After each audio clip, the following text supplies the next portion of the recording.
Hi guys, so this video is supposed to show you the very beginnings and the main mechanics for the game Here to Stay, which is turn-based political strategy game. So at the menu it's pretty easy, you just start the demo.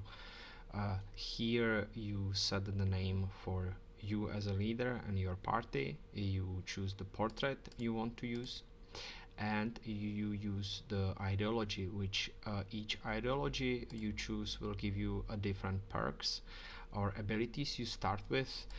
It's really for beginners, and in this phase of the game it's really not as that important that you know what they are doing, but you can find it in the tooltip. As well, you choose the logo for your party and you choose the color. Don't forget, by pressing H you show tooltips about the main screen, and also here you have rule books where you can find all the main important information, so feel free to check it out whenever you get or you feel lost. As well, when you hover over certain elements in the game, you get additional informations in the tooltip. So every time you feel lost a little bit, maybe you can try to hover over some elements and get informations. So this is your office. Most of the elements you can click on and show the detail. As well, with the documents on the table you can drag them and then you can open them by clicking on them, and you can exit the detail by pressing escape or just click aside and the detail will close. This is the state you are in, and this is the state you're trying to gain political power in. So as you can see, this pink or purple dot is a representation of your party being in this area, which and in this particular city. So as you can see, other cities are locked for you.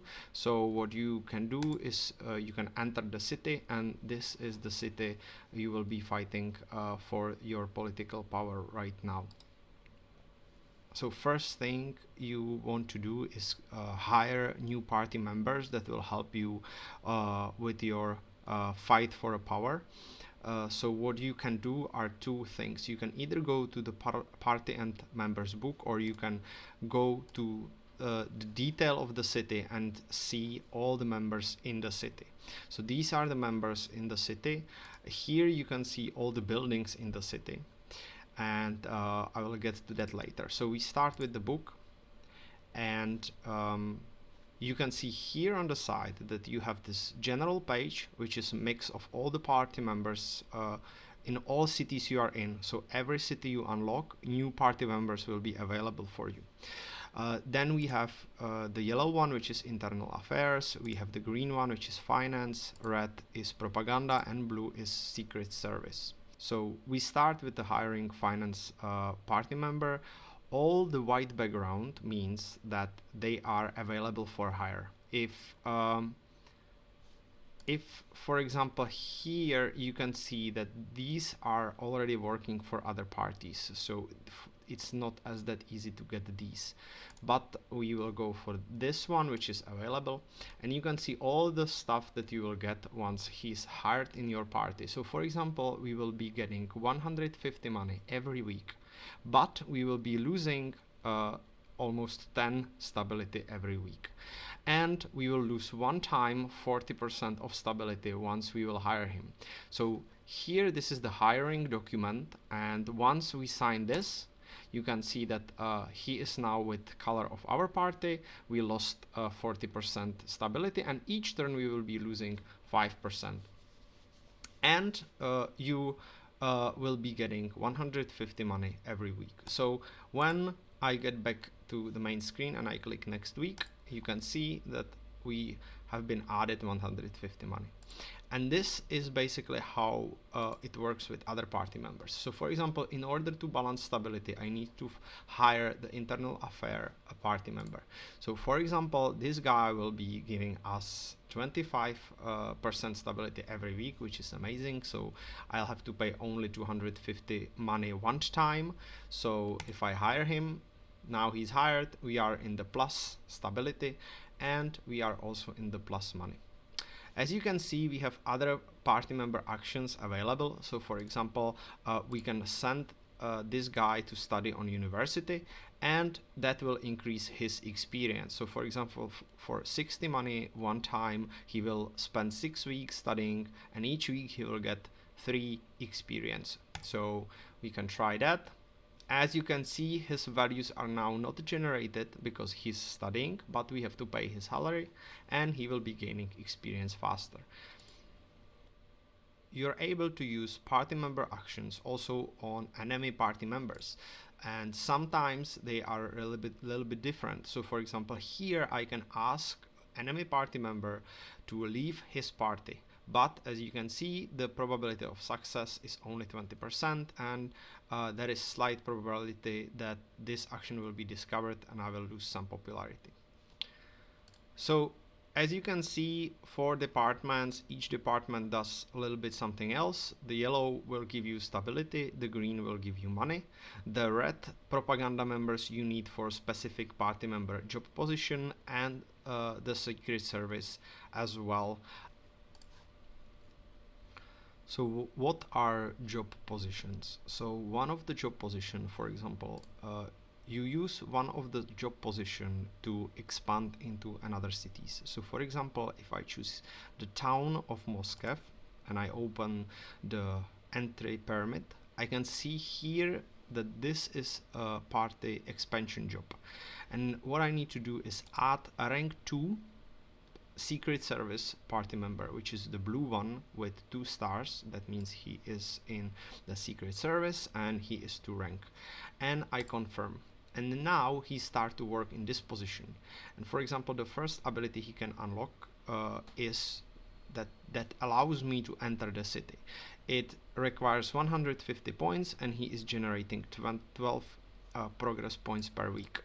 So if I enter the next week, I can see that he is a little bit closer to his goal to unlock the first ability. As you can see here, I have 12 party members in my party now out of 24 slots available. So you have to be careful about how much party member you have. Also, how to increase this slot. So one of the way is to actually go to institution book, which is really important book you will go quite often to. So here in HQ institution, I can see that I already unlock 12 extra slots, and the next ability I can unlock will grant me 17 new slots. And as you can see, I need 5 points, and I have 2 out of 124. So I need 5 slots in total. And how do I get those? You have to capture buildings. Basically, here you see that this is HQ building with this icon. You can also see it in the institution book. So basically, I need these buildings, which will give me these institution points, but this is tier 1. That means that I will get only 1 institution point. Stronger buildings with a higher tier will give me more institution points, so I don't need as that many buildings, but at the beginning I need every building basically. So here this building is not mine yet, and I can get it only by getting all the party members that are working there. So for example, if I hire this guy, suddenly you can see that this building is now mine. I'm getting this 1 institution extra point, and I can see it also in the book that here suddenly I have 3. So I only need 2 extra institution points in order to activate this ability and get extra 17 slots. And as you can see, there is so much more you can unlock. These are different upgrades, new actions you can use. Here you have, for example, immunity. So if you activate immunity for your party member, he can't be sent to prison and so on. Also, if you want a specific building and all of them are already under control of other parties, you can actually do a different kind of actions as well. So for example, here is a prison and it's under control of this party, but I can, for example, try to force this guy to leave the party and then hire him under mine, or I can ask him to, or I can try him to remove from the building, which for now has a bigger probability for me. And this is one of the way how you can actually capture other buildings, is to remove enemy party member from the building or try to hire him for yourself. So as you can see, I received a new document on the table which is called Town Hall Elections. So this is pretty important event. You can actually see all the events in the calendar. When you click on it, you see that on week 20 there will be city town hall election. So this is what I'm interested right now. What I'm doing right now is the campaigning for that election, so I'm trying to win the city. So what does it mean? Basically, if I go to my city, here in statistic folder I can see how well I'm doing against other parties. So for example, this is mine and I'm not doing too good. So you can see how I'm also doing in every district, and this will matter in the elections. So as you can see, I got a new document on the table, which is basically a folder called Town Hall Elections. So this is really important document in order for you to join elections and win Town Hall.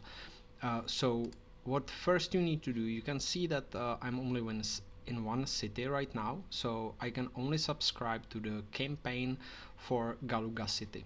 So first of all, I need 480 money to subscribe, and at this moment I join a race for becoming a town hall mayor. So now I didn't place any party members. I can see that the other party already placed their member here, so he is also running a campaign against me now. So what I need to do is first of all choose a candidate for the city election. So what I want to do is to choose a candidate with the highest experience.